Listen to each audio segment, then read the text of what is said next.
In 1943, the United States government made a deal with the devil, a top-secret pact between US intelligence and the most feared criminal organization in America. The mission? To defeat Hitler. This is not fiction. This is the untold story of how America released its most notorious mob boss, restored the Mafia to power, and forever altered the course of Sicily's future. The code name, Operation Underworld. This was the secret alliance that helped secure an Allied foothold in Europe, and the unexpected consequences that followed. To understand this extraordinary alliance, we need to meet the man who made it possible. Charles Lucky Luciano, born Salvatore Lucania in Sicily in 1897. By the early 1930s, Luciano had revolutionized organized crime in America.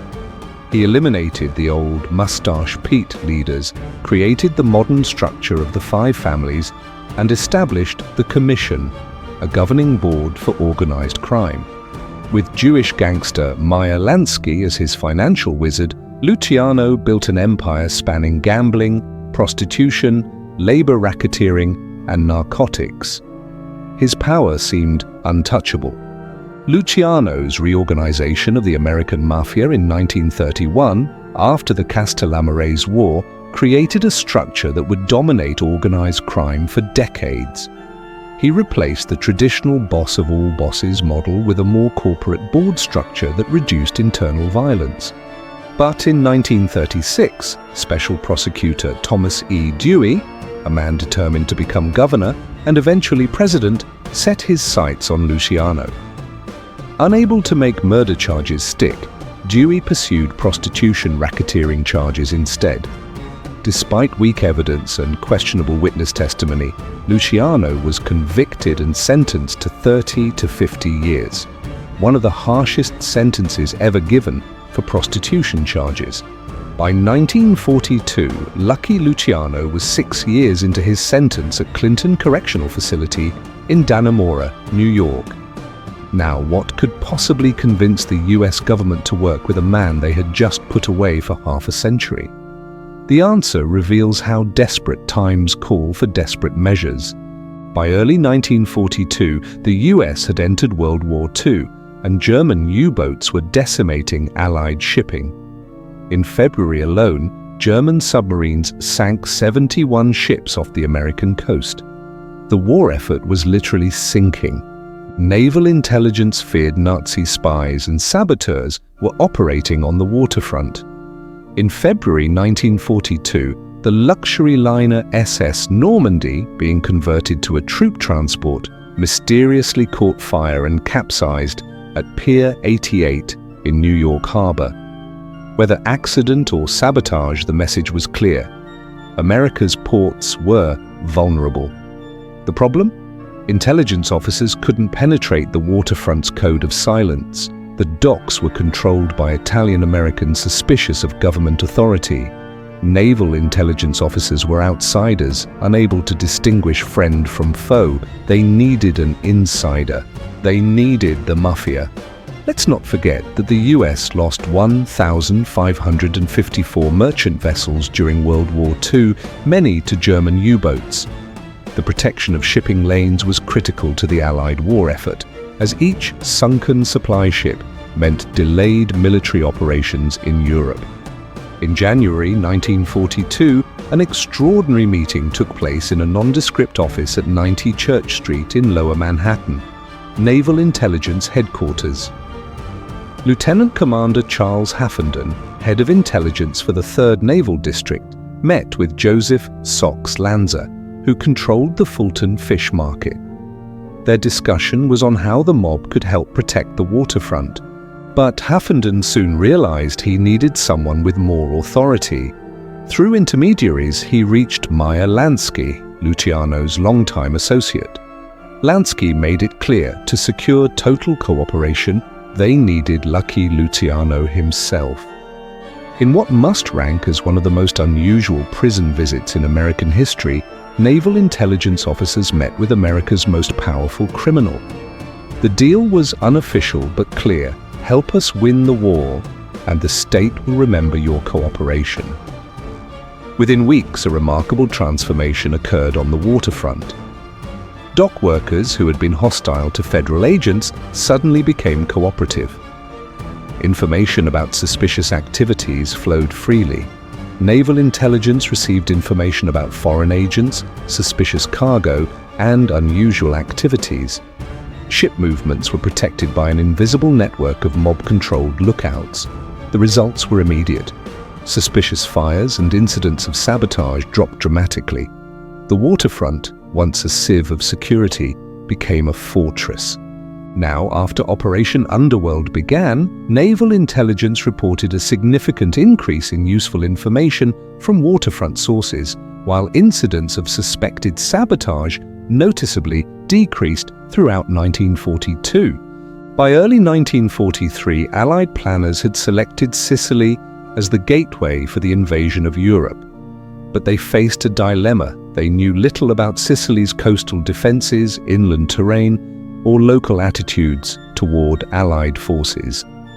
What most Americans didn't know was that Mussolini had waged a brutal campaign against the Sicilian Mafia since 1924, correctly seeing them as a rival authority. Thousands were imprisoned or executed, driving the organization underground.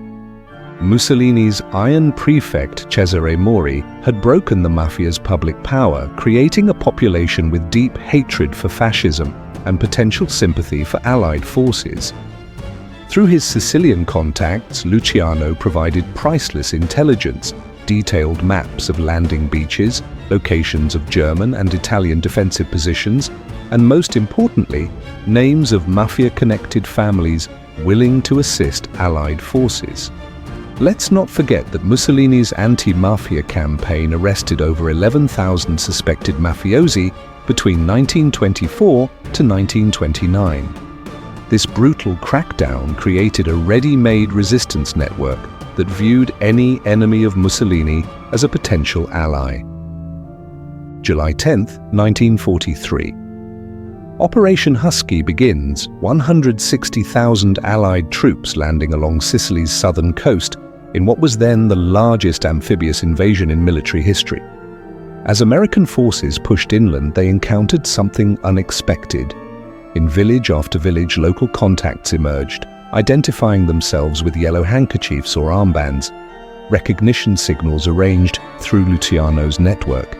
These locals provided crucial intelligence on German positions, safe passage through mined areas, and in some cases, armed assistance against fascist forces. Lieutenant General George S. Patton's 3rd Division moved across Sicily with unprecedented speed. Allied commanders were astonished by the accuracy of their intelligence. Roads and bridges marked usable were intact. Reported enemy positions proved correct. Local reception was exactly as predicted. The Sicily campaign was expected to take months, but was completed in just 38 days.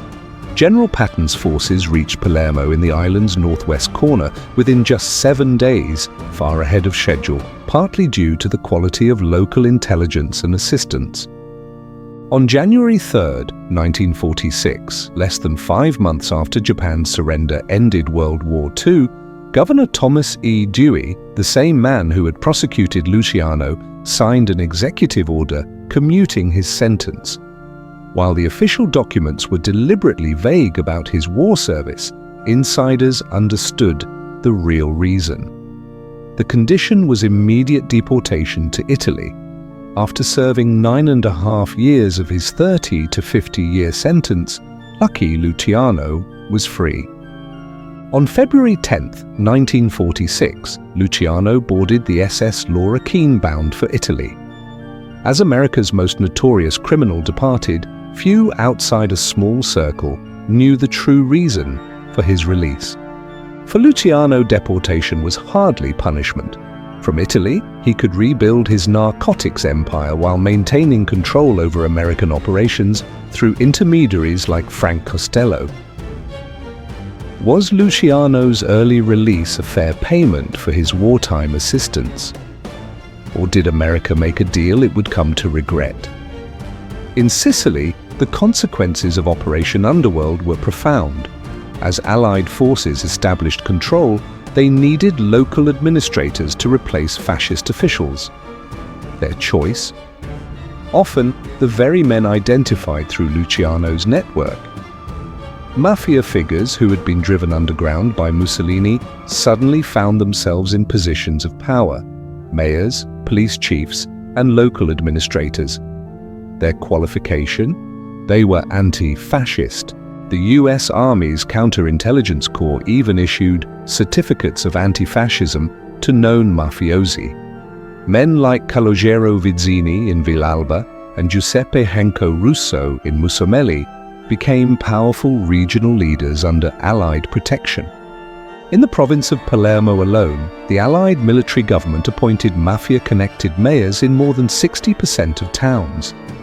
These appointments effectively reversed Mussolini's anti-mafia campaign, restoring the organization's control over Sicilian society. As the Cold War intensified, American intelligence saw the Sicilian mafia as a bulwark against communism.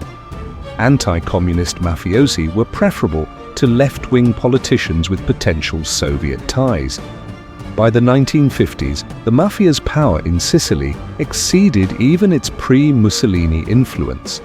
Their control extended into every aspect of Sicilian economic and political life, often with tacit American approval.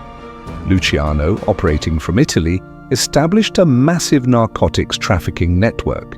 Sicilian heroin flowed into the United States, creating addiction crises in American cities while financing further mafia expansion.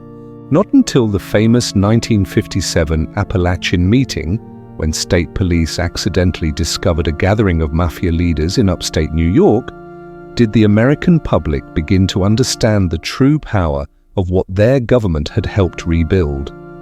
Operation Underworld remained classified for decades.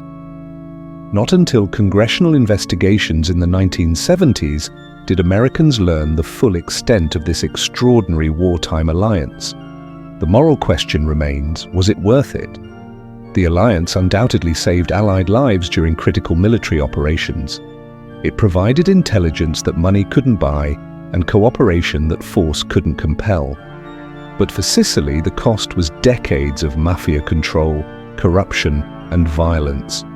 The very organization that Mussolini had nearly destroyed was inadvertently restored to power by Allied forces, a criminal enterprise that would take generations to challenge. In 1992, when anti-mafia prosecutors Giovanni Falcone and Paolo Borsellino were assassinated in spectacular bombings, many Sicilians traced the roots of their tragedy to 1943, when military necessity trumped long-term consequences. The Sicily invasion paved the way for the Italian campaign and eventually D-Day itself, the great Allied landing at Normandy that would begin the liberation of Western Europe. Luciano died in Naples in 1962, never permitted to return to America. The empire he built, both in America and Sicily, would long outlive him, an unintended consequence of a wartime bargain. If you found this video fascinating, subscribe for more untold stories that shaped our world.